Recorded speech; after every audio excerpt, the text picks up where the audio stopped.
The struggle is real. It's a common and trendy phrase, but what's the truth behind it? And how does it impact learning? And in what ways does it shape your school culture? Hey, it's Matt, and you're listening to the Mafost Mashup.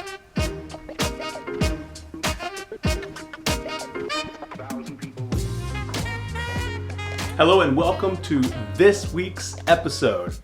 I'm so thankful and deeply humbled that you've chosen to spend this time with me here today as we discover 6 ways to help your school learn by letting them struggle.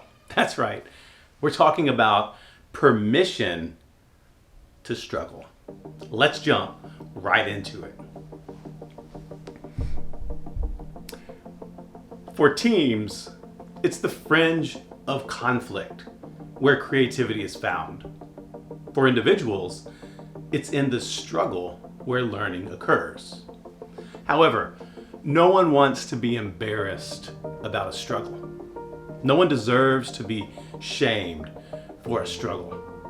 The struggle is not moral or ethical or worthy of any type of judgment. It's merely a pathway.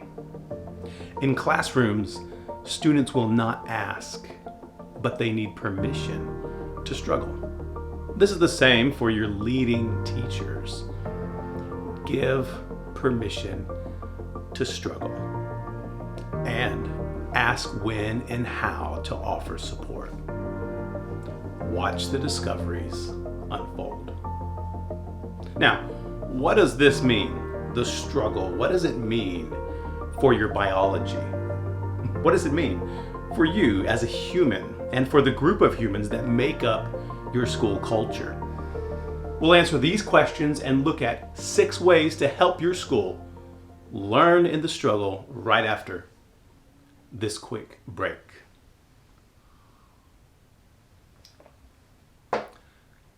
Survival is about fear, aggression, instinct, and reaction. These survival tendencies, they work for the short lifespans of animals in savannas, forests, and jungles. They don't work for the sophisticated networks and lifespans of organizational cultures such as your school. The survival tendencies are in all of us. They come from the part of the brain called the amygdala. The amygdala is just an almond-shaped section of the nervous tissue located in the temporal lobe of the brain. They are thought to be part of the limbic system within the brain, which is responsible for emotions, survival instincts, and memory. When the amygdala is activated, rational thought goes out the window.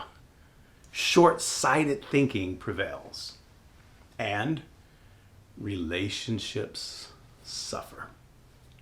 Ultimately, the amygdala is responsible for the majority of the problems that arise in school culture. The struggle is not against people. It's not against a particular strategy you have in place. The struggle is within our biology. And when we add pressure to the struggles, just know that that's a sure way to tickle the amygdala. So how can you help people learn by letting them struggle? How can you give them permission to struggle without exciting the amygdala?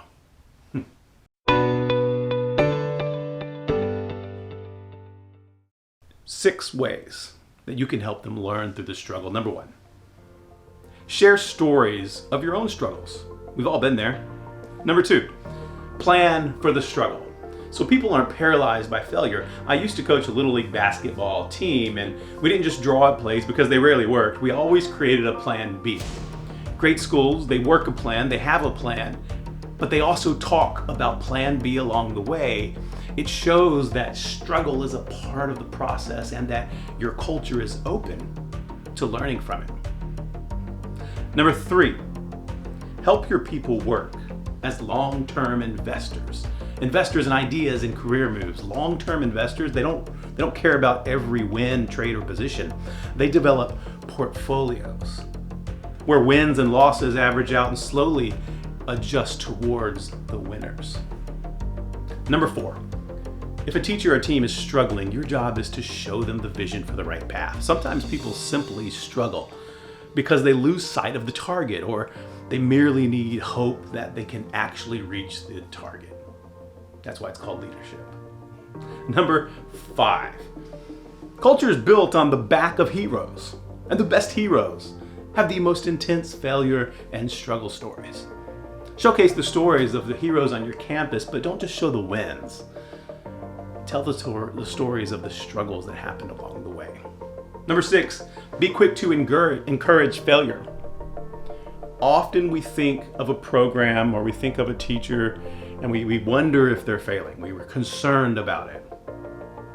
Oftentimes we just ignore it and don't address it because we don't want to micromanage or cause a problem by bringing it up. However, the exact opposite is happening.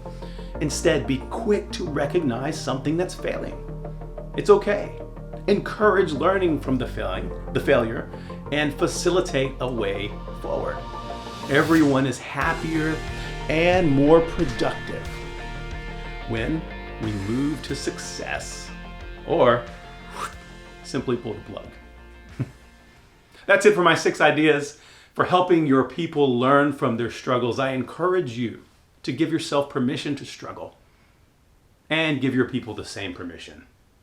So, did you learn or appreciate any of the ideas in this episode? If so, please pass it along to someone you know. And now I'd like to turn it over to you. What strategy are you going to practice this week? Are you going to share stories of your own struggles, or will you be quick to encourage failure? Leave your thoughts in the comments below this video. If you're listening on the podcast, leave me a voicemail at mafost.com/pod, mafost.com/pod. Now let's go out there and make an impact.